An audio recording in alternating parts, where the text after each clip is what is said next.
It has been, or should be remarked, that in the manner of the true gentleman we are always aware of a difference from the bearing of the vulgar, without being at once precisely able to determine in what such difference consists. Allowing the remark to have applied in its full force to the outward demeanour of my acquaintance, I felt it, on that eventful morning, still more fully applicable to his moral temperament and character.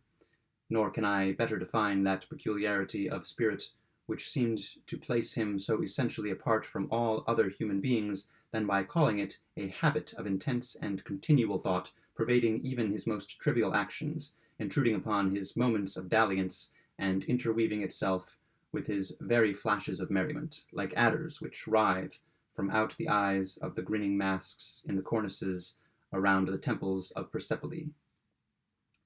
I could not help, however, repeatedly observing, through the mingled tone of levity and solemnity with which he rapidly decanted upon matters of little importance, a certain air of trepidation, a degree of nervous unction in action and in speech, an unquiet excitability of manner which appeared to me at all times unaccountable, and upon some occasions even filled me with alarm. Frequently, too, pausing in the middle of a sentence whose commencement he had apparently forgotten, he seemed to be listening in the deepest attention, as if either in momentary expectation of a visitor, or to sounds which must have had existence in his imagination alone. It was during one of these reveries or pauses of apparent abstraction that, in turning over a page of the poet and scholar Politian's beautiful tragedy, the Orfeo, the first native Italian tragedy, which lay near me upon an ottoman, I discovered a passage underlined in pencil. It was a passage toward the end of the third act, a passage of the most heart-stirring excitement, a passage which, although tainted with impurity, no man shall read without a thrill of novel emotion, no woman without a sigh. The whole page was blotted with fresh tears, and upon the opposite interleaf were the following English lines, written in hand, so very different from the peculiar characters of my acquaintance that I had some difficulty recognizing it as his own. Thou wast that all to me, love, for which my soul did pine, a green isle in the sea, love, a fountain and a shrine, all wreathed with fairy fruits and flowers, and all the flowers were mine. Ah, dream too bright to last, ah, starry hope that didst arise, but to be overcast, a voice from out the future cries, onward, but o'er the past, dim gulf my spirit hovering lies, mute, motionless, aghast. For, alas, alas, with me the light of life is o'er.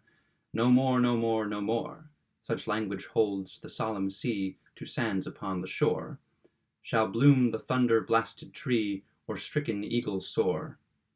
Now all my hours are trances, and all my nightly dreams are where the dark eye glances, and where the footstep gleams, in what ethereal dances, by what Italian streams. Alas, for that accursed time they bore thee o'er the billow, from love to titled age and crime, and an unholy pillow, from me, and from our misty clime, where weeps the silver willow. That these lines were written in English, a language with which I had not believed the author acquainted, afforded me little matter for surprise.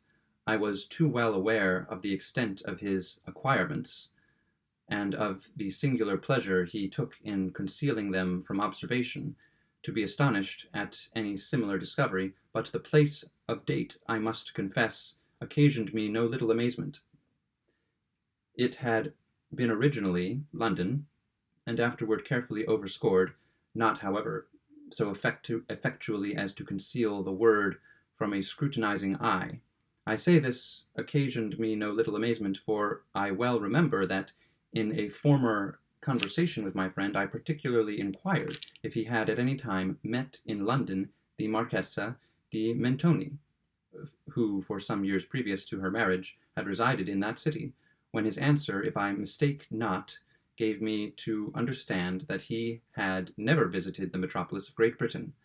I might as well here mention that I have more than once heard, without, of course, giving credit to a report involving so many improbabilities, that the person of whom I speak was not only by birth, but in education, an Englishman. "There is one painting," said he, without being aware of my notice of the tragedy, "there is still one painting which you have not seen," and throwing aside a drapery, he discovered a full-length portrait of the Marchesa Aphrodite. Human art could have done no more in the delineation of her superhuman beauty. The same ethereal figure which stood before me the preceding night upon the steps of the ducal palace stood before me once again, but in the expression of the countenance, which was beaming all over with smiles, there still lurked incomprehensible anomaly, that fitful stain of melancholy, which will ever be found inseparable from the perfection of the beautiful. Her right arm lay folded over her bosom. With her left she pointed downward to a curiously fashioned vase.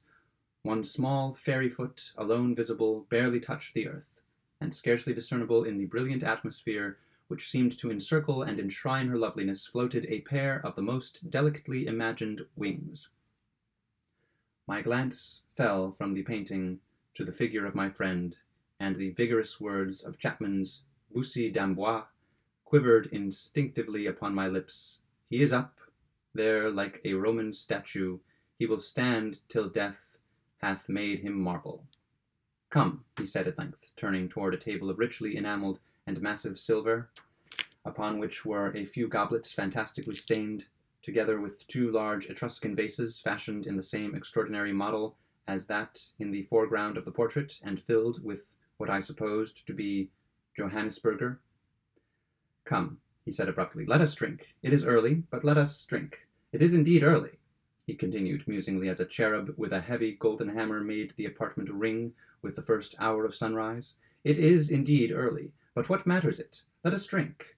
Let us pour out an offering to yon solemn sun, which these gaudy lamps and censers are so eager to subdue, and having made me pledge him in a bumper, he swallowed in rapid succession several goblets of the wine. To dream," he continued, resuming the tone of his desultory conversation, as he held up to the rich light of a censer one of the magnificent vases, "to dream has been the business of my life. I have thereafter framed for myself, as you see, a bower of dreams. In the heart of Venice could I have erected a better? You behold around you, it is true, a medley of architectural embellishments. The chastity of Ionia is offered by antediluvian devices, and the sphinxes of Egypt are outstretched upon carpets of gold, yet the effect is incongruous to the timid alone. Proprieties of place, and especially of time, are the bugbears which terrify mankind from the contemplation of the magnificent. Once I was myself a decorist, but that sublimation of folly has palled upon my soul. All this is now the fitter for my purpose.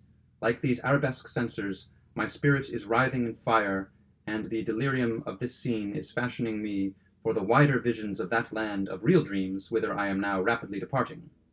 Here he paused abruptly, bent his head to his bosom, and seemed to listen to a sound which I could not hear. At length, erecting his frame, he looked upwards and ejaculated the lines of the Bishop of Chichester: "Say for me there, I will not fail to meet thee in that hollow vale." In the next instant, confessing the power of the wine, he threw himself at full length upon an ottoman. A quick step was now heard upon the staircase, and a loud knock at the door rapidly succeeded.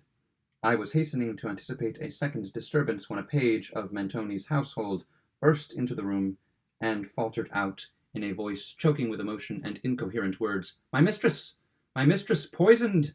Poisoned, O beautiful Aphrodite!" Bewildered, I flew to the ottoman and endeavored to arouse the sleeper to a sense of the startling intelligence, but his limbs were rigid, his lips were livid, his lately beaming eyes were riveted in death. I staggered back toward the table, my hand fell upon the cracked and blackened goblet, and a consciousness of the entire and terrible truth flashed suddenly over my soul.